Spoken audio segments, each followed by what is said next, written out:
Assalamualaikum warahmatullahi wabarakatuh. Semoga kita selalu dalam lindungan Yang Maha Kuasa.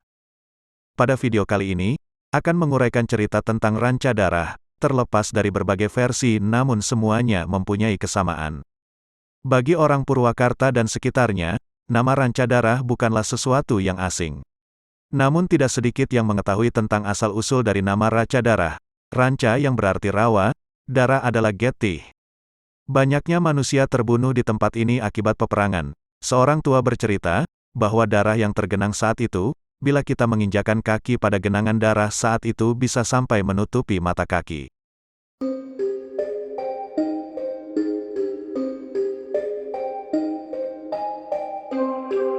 Untuk versi pertama, kita ambil dari sebuah artikel yang semua bersumber pada web tatarjabar.blogspot.com/2018-03 asal-usul ranca darah. Ranca darah erat kaitannya dengan peristiwa pemberontakan Cina Makau di Purwakarta, yang menurut beberapa catatan Belanda, terjadi tanggal 8–9 Mei tahun 1832. Peristiwa itu bermula dari pekerja Cina Makau yang mengerjakan pembukaan perkebunan teh di Wanayasa, yang ditempatkan di Pasir Nagara Cina atau Gara Cina. Para pekerja Cina itu tidak merasa puas, karena upah kerjanya selalu terlambat diterima serta banyak potongan. Sementara itu, di daerah Cilangkap Purwakarta, banyak juga Cina Makau pendatang yang membuka lahan-lahan pertanian. Mereka juga kecewa, karena penguasa saat itu melarang mereka melanjutkan pembukaan lahan-lahan baru di sana. Akhirnya, Cina Makau pekerja teh di Pasir Nagara Cina, diam-diam berunding dengan Cina Makau Cilangkap untuk melakukan perlawanan.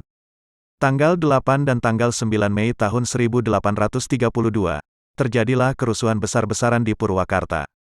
Cina Makau membakari gedung-gedung dan bangunan pemerintah, yang baru dibangun oleh pemerintah Kabupaten Karawang bersama dengan pemerintah Hindia Belanda. Gudang-gudang di Pelabuhan Cikau pun dibakar habis. Bupati Karawang saat itu, Raden Adipati Suryawinata, bisa meloloskan diri dari pendopo dan bersembunyi di loji Belanda di Kembang Kuning.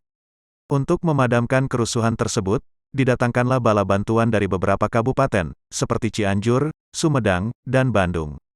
Pasukan tentara Hindia Belanda yang bermarkas di Wanayasa, juga turun ke Purwakarta. Dengan membawa 3 buah meriam, dipimpin oleh komandannya langsung Heinrich Christian Maklot. Mereka bersama-sama mengejar para perusuh hingga ke sebelah barat. Karena ternyata, kerusuhan itu menyebar hingga ke Tanjung Pura. Pada saat yang bersamaan, pasukan tentara Belanda dari Batavia yang dipimpin oleh Ali Basyah Sentot Prawirodirjo, telah berhasil mengatasi kerusuhan di sana. Banyak Cina Makau yang terbunuh. Sisanya kembali ke daerah Purwakarta.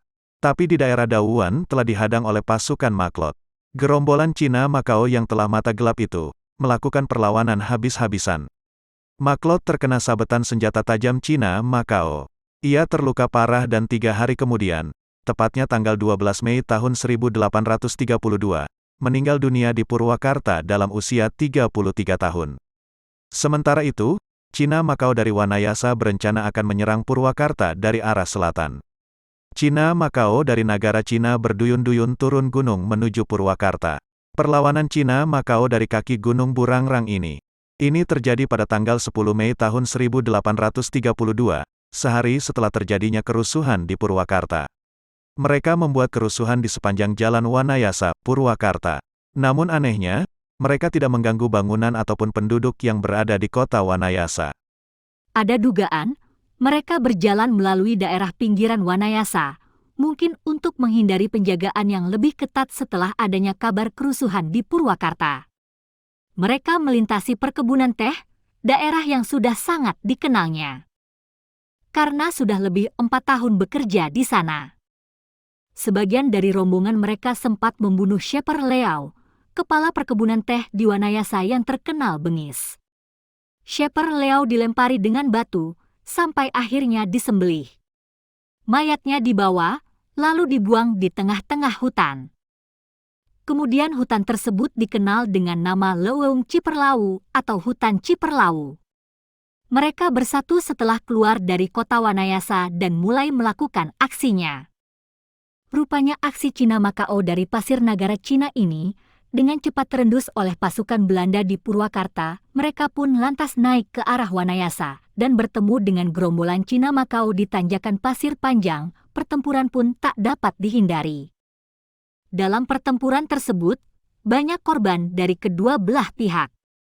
Darah pun menggenangi tanah di mana-mana, layaknya sebuah rawa, dalam bahasa Sunda, ranca.